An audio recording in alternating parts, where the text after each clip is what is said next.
हरे कृष्णा। राधे राधे।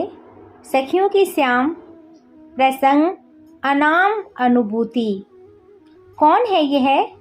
कहाँ से इस पथ पर कहाँ जाने के लिए कब आई थी? और अब दृग भ्रमित सी रह रहकर चारों ओर दृष्टि पसार कर किसे खोज रही है? कभी अधीर हो इस दिशा और कभी उस दिशा की ओर दौड़ पड़ती है। कभी आत्महारा सी बैठती अथवा गिर पड़ती है। संभवतः वह स्वयं नहीं जानती कि क्या कर रही है। उसे तो केवल इतना स्मरण है कि क्षण मात्र में उसके जीवन में प्रलय घटित हो गया। कैसे भला? उसके स्मृति पटल पर केवल दो आकारण चुंबित कारें कजरारे दीर्घ दृग हैं। उसके आगे आगे चलने वाले किशोर ने मुड़कर उसकी ओर जो देखा और बस थम गई सृष्टि। ओहो, क्या था उस दृष्टि में कि क्षण मात्र में उसके सुखी संसार में प्रलय उपस्थित हो गया। आशा, अभिलाषा, हंसी खुशी को निर्दयता पूर्वक मिटाकर हृदय में उतार दी गहरी पीड़ा भरी कसक, जो न जीने देती है और न मरने का ही अवकाश प्रदान करती है। उस दृष्टि के आघात, हाँ आघात ही तो कहना होगा, यद्यपि इस आघात की अनुभूति इतनी सरस स्निग्ध की संभवतः सृष्टि की संपूर्ण कोमल अनुभूतियां इसकी समता में हार जाएं। हाँ, तो उस दृष्टि के आघात से घायल वह भर भरा कर बैठ पड़ी। बैठी अथवा गिरी कहा नहीं जा सकता, किंतु इस क्रिया के मध्य ही एक मधु मुस्कान ने उसके सद लगे गहरे घाव पर क्षार का गाढ़ा लेप कर दिया। हृदय आर्तनाद कर उठा, पर दृढ़ता से बिचे अधरों के पीछे ही वह घुट गया। ओहो, का हल्का सा स्वर भी उन कपोटों का अतिक्रमण नहीं कर सका। उस सहायक विहीन प्रदेश में पीड़ा से छटपटाते हृदय पर हाथ धर वह घुटनों में सिर दे सिसक पड़ी। किसे कहें, वहां था ही कौन? कोई होता भी तो क्या कह पाती? और सांत्वना नहीं, मरण की विभीषिका उससे कहीं अधिक सरल स्नेह होगी। यूं तो सिर पर तना नील विदान सा गगन, हरितिमा संकुल वसुधा और समीप ही प्रवाहित सरिता की नील धारा ही उसकी इस लज्जाजनक स्थिति के मानो साक्षी हैं। उस एक ही क्षण में मानो उसका अस्तित्व लोप हो गया। अविराम चलती सांस और हृदय की धड़कन भी जैसे थम गई। मन बुद्धि किस ओर भाग छूटे, जानने का कोई उपाय नहीं रहा। उस अनाम पीड़ा से आवास हो वह धरनी पर लौट गई। कितने समय तक वह ऐसी अर्ध चेतना अवस्था में पड़ी आंसू बहाती रही, कौन बताए। धीरे से उसने सिर उठाकर अनायास बहे आंसुओं से पुनित हुए रजकणों ने उसके मुख पर विचित्र सी अल्पना का चित्रण कर दिया था। ओहो, इतने पर भी इस धूली धूसरित असहाय हृदय दाहा दग्ध और मलिन अवस्था में भी यदि कोई उसे देखता तो निश्चित ही सुंदरी कहता। वस्त्रों के धानी रंग में उसका अपना वर्ण भी घुल गया था। वे काले विशाल नेत्र अवश्य ही किसी मृग बधू का सरस उपहार रह गए होंगे, जो निरंतर मुक्ता दान से धरा को धन्य कर रहे थे। उसके नक्सिक वर्णन के समय कवि अवश्य ही उपमा ढूंढने में कठिनाई अनुभव करेंगे। यौवन की देहरी पर धरने को उठा हुआ आयु का चरण, स्वभाव के भोलेपन के शौर्य की चंचलता और देह की स्निग्ध कोमलता से सहम कर जैसे ठिठक गया हो। अपने महाघोर सौंदर्य से अनभिज्ञ उसने बड़ी बड़ी सुकोमल अश्रुसिक्त पलकें उठाकर देखा तो लगा संपूर्ण सृष्टि अग्निमुख व्याक्त ग्रास हो, किसी और त्राण न पाकर असंयत हो, उसने मस्तक पुनः वसुधा के वक्ष पर धर दिया। देखकर लगता है बड़ी तेजस्विनी रही होगी वह। ऐसी आत्महारा दीनता उसके स्वभाव के सर्वदा प्रतिकूल ही रही होगी। तभी तो स्वयं को संयत न कर पाने पर भी हृदय से उठने वाली असहाय पीड़ा भरी आहों कराहों को अधरों तक पहुंचने से पूर्व ही वह बरवस भीतर ढेल देती है। किंतु इन नेत्रों का क्या करे वह। यह घर भेदी तो पलकों की आन मानते ही नहीं। इनसे बरसती ये मोटी मोटी बूंदें जो धारा बनकर बक्षावरण भिगोती जा रही हैं, कैसे रोके इन्हें, कैसे। तब जैसे अपने से ही छिपाने के प्रयास में अश्रु जल से भीगे रजकणों पर सिर धर दिया। किंतु यूं शांत पड़ा रहना भी कितनों भाग्यशालियों के बहाल पर अंकित होता है। उसकी भी भाग्य लिपि इस सौभाग्य से वंचित ही लगती थी।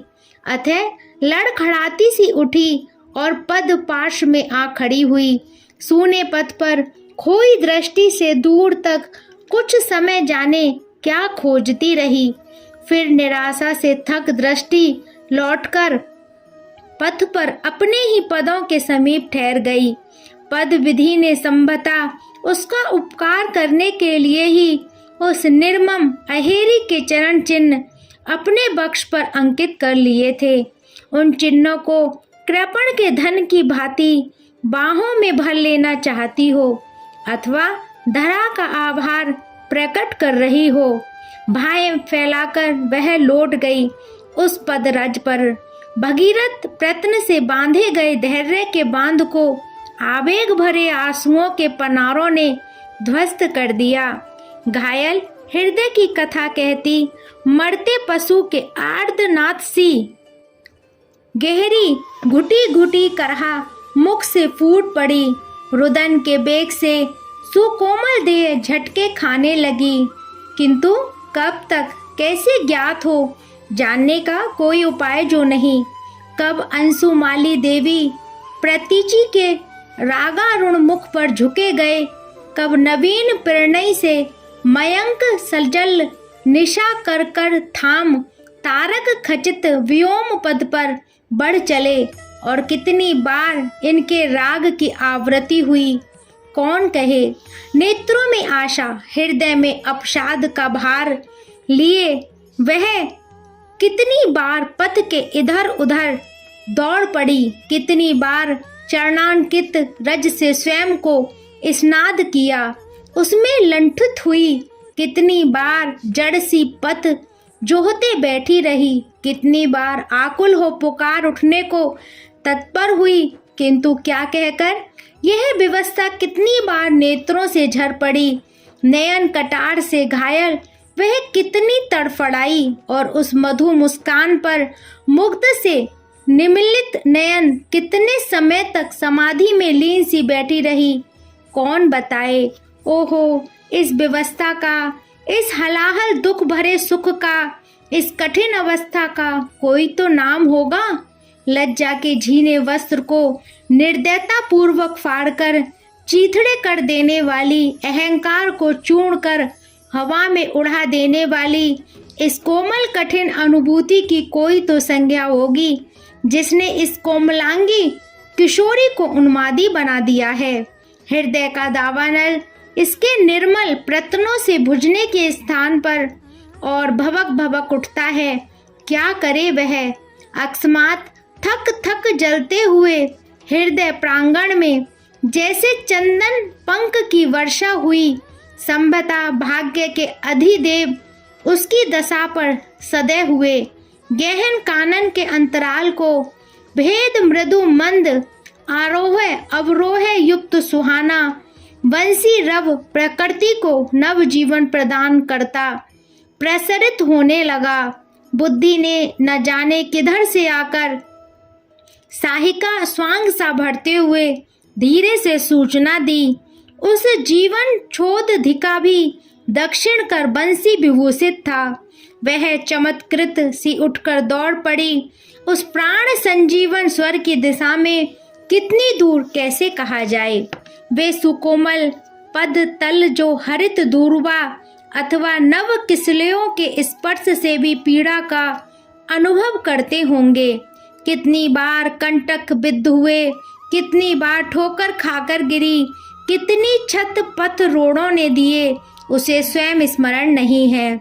उसकी वह छीनी ओढ़नी किस झाड़ी में फंसकर अपना कुछ भाग उसे ही समर्पित कर आई, वह नहीं जानती थी। प्राणों की समस्त चेतना कर्णों में आ समाई है और आशा का प्रबल प्रभंजन उसे उड़ाए दौड़ाए लिए जा रहा है। एक सघन वृक्ष तक आकर चरण स्वतः ही ठहर गए। ध्वनि इसे वृक्ष के दूसरी ओर से आ रही थी, किंतु यह क्या? गंतव्य जब 2 ही पद दूर रह गया। पद भारी होकर मानो धरा से चिपक गए, जैसे जाने कहाँ दुबक कर बैठी बैरन लज्जा और संकोच ने उसे अपने बाहु पास में जकड़ लिया। प्राण व्याकुल हो हाहाकार कर उठे और वे मूर्छित हो धरा पर जा गिरी। ऐसे अवसरों पर मूर्छा अचूक औषधि सिद्ध होती है, किंतु पीड़ा ही जिसका इस तत्व बनी हो, वहां अचेत अवस्था कितने समय टिक पाएगी। आंखें खुली तो कुछ क्षण लगे यह समझने में कि क्या हुआ है। वंशी ध्वनि विड़मित हो चुकी थी, अतः उसे केवल इतना स्मरण आया, कुछ था जिसके लिए वह व्याकुलता ही दौड़ रही थी। क्या था वह? स्वयं से प्रश्न किया उसने। उत्तर में वे रस वर्षी पद्म दलायत दीर्घ द्रग नव पल्लव से करतल पदतल मधु मुस्कान और उसके अपने हृदय में सुलगता धीमा दहा। धीरे धीरे स्मृति पटल पर चलचित्र सा घूम गया सब। लज्जा के अंक पास से मुक्त हुई तो उठकर चल पड़ी। किधर ज्ञात नहीं है। 4-6 पद बढ़ने पर वह फिर ठिठक गई। 2 सघन वृक्षों बीच भूमि तल से उभरी शिला पर वह खड़ा था। हृदय धक से रह गया। प्राणों ने पूछा, क्या सचमुच? बुद्धि ने मुस्कुराकर उत्तर दिया, हाँ, वही प्राण प्रलय कर हैं। क्या मेरा? उसने चकित हो प्रश्न किया और स्वयं भी उत्तर दिया, हाँ, मेरा। मेरा? मेरा? और मैं उनकी भावो भव उनकी। दृष्टि उठाकर देखा, वही मंद समीर से झूमता मयूर पिच्छ फहराता पीत पट्ट, सिंह सावक सी कटी शोभा की सीमा, स्पर्हा का लक्ष्य स्थल बक्ष, वृषभ स्कंद कंबु कंठ, सुगढ़ सुधार प्रवाल अधर पल्लव। हृदय गति सीमा लागने लगी, देह शिथिल होने लगी। तभी दृष्टि उन 2 धारी कटार से नेत्रों पर जा टिकी। ओहो, बधिक भी क्या इतना सुंदर मधुर रसमय होता है। प्राणों में विप्लव मचाकर भगवान पद्म संभव के समस्त परिश्रम पर पानी फेर उनकी विवर्ण विधिकों ही जलाकर राख कर देने वाला हलाहल कालु कूट भी कभी इतना मधुर, इतना पूर्णोपम प्रिय होता है। हृदय उछलकर बाहर आ कूदने को मानो आतुर हो उठा हो। प्राण पिघलकर अस्तित्व खोने लगे। मन, हाँ, यह जन्म का बैरी मन, यह कहाँ देह की दुरवस्था देखता है। यह तो बस ठेलना ही जानता है। किंतु दुरंत लज्जा इससे अधिक बलशालिनी सिद्ध हुई। उसने उठने को तत्पर पदों को बांध लिया। बुद्धि ने तुरंत निर्णय दिया, यह तो विग्रह है, देख ध्यान से। भगवान भूमि तिलक देवी प्रतीचि का निरांजन अर्चन स्वीकार करने उनके भवन द्वार पर उपस्थित थे। उनका बिंब विग्रह के ठीक पीछे प्रकाश पल्ले सा शोभित था। सांध्य मंद प्रकाश में विस्फारित नेत्रों से उसने देखा, हाँ सचमुच यह तो नीलमणि निर्मित प्रतिमा ही है। ओहो, कैसी तस्मम सजीव सी निर्माता के कौशल पर वह न्यौछावर हो गई। लज्जा अब तक प्रताड़ित हो गई, कहीं दूर जा बैठी थी। वह दौड़कर उन चरणों से लिपट गई। उसके भूलू लंठित सघन जानु चुंबित कृष्ण केस पास लगता था, मानो कालिंदी की नील धाराएं उमड़कर विग्रह के चरण प्रक्षालन कर रही हूँ। तुम कौन हो? कैसे पाऊं तुम्हें? यह क्या किया तुमने? उमड़ते रुदन की बाढ़ से बाष्परुद्ध कंठ हृदय के उद्गारों को घुटे घुटे स्वर में अटक कर वाणी प्रदान करने की चेष्टा कर रहा था। मैंने क्या बिगाड़ा था तुम्हारा? तुम बिन कैसे जी पाऊंगी? अब कैसे किसी को अपना यह कलंकित मुख दिखाऊंगी? तुम्हें देखे बिना मरा भी नहीं जाता। मरना तो हो गया ही, अन्यथा एक बार, ओहो, एक बार, केवल एक बार देख लूं जी भर के तो मरना सहज हो जाएगा। जीवित रहना तो उससे भी अधिक दुष्कर है अब मेरा। वह बेहाल हो हिचकियों के मध्य कहती जा रही थी, तुम क्यों आगे? ये मेरे सुखी सरल जीवन में मैं क्या करूं मैं? कहाँ जाऊं अब मैं? कहाँ जाऊं? कैसे पाऊं तुम्हें? कैसे पाऊं तुम्हें? क्या पुकारूं तुम्हें? कृपया करके बताओ कि मैं तुम्हें कैसे पुकारूं? तुम्हें कैसे जानूं मैं? कैसे जान पाऊंगी? विपत्ति में फंस गई हूं मैं क्या करूं? तुम्हारी एक चितवन ने विपत्ति के कैसे भयंकर आवृत में फंसा दिया है मुझे। तुम क्या जानो कि मेरे प्राणों की डोरी तुम्हारे ही चरणों में उलझ गई है। मैं क्या करूं? हाँ नाथ, हाँ प्रिय। अकस्मात उनके रुधे कंठ का करुण स्वर कंठ गहर में ही घुट गया। विग्रह को सहलाते कंपित कर ठहरे गए और पाटल पंखुड़ी से थरथराते अधर खुले के खुले रह गए। उसे लगा विग्रह सचेतन है, भावों के आवेग से अनुभव खो गया था, किंतु धीरे धीरे जब आवेग घटा अथवा बाहर निकला तो बुद्धि की सूचना रंग लाई और विग्रह सचेतन है। इसके अंगों में प्रशस्त्र अथवा रत्न प्रतिमा की परुषता नहीं है और उसके अपने सिर पर किसी का स्नेह हस्त संचरित है। हृदय आनंद, आश्चर्य और लज्जा से धड़कना भूल गया। क्या करें वह अब अपना यह लज्जारूढ़ मुख लेकर कहाँ किस विवर में जा समाये। निस्पंद सी वह उन चरणों में पड़ी रही। उठकर भागने की भी क्षमता देह में नहीं रही। दो सबल बाहुओं ने उसे उठाकर खड़ा कर दिया, पर कंपित देह का भार पद संभाल नहीं पा रहे थे। अतः वही बाहु संभल दिए थे। बंद नेत्रों से प्रवाहित बारी धारा जैसे विरमित होना नहीं चाहती थी। एक बार पुनः जैसे देह धर्म सहित समय ठहर गया। ललाट पर अधर स्पर्श के साथ ही सुगंधित श्वास वायु का अनुभव हुआ और पलक पंखुड़ियां उखड़ गईं।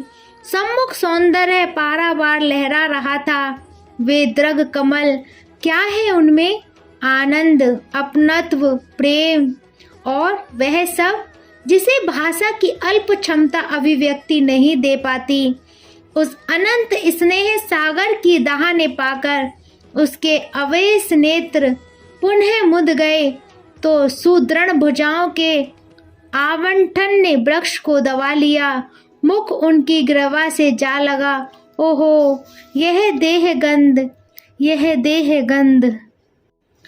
और हृदय गा उठा, दिल कहता है तुम सुंदर हो, आँखें कहती है दिखलाओ, तुम मिलते नहीं हो।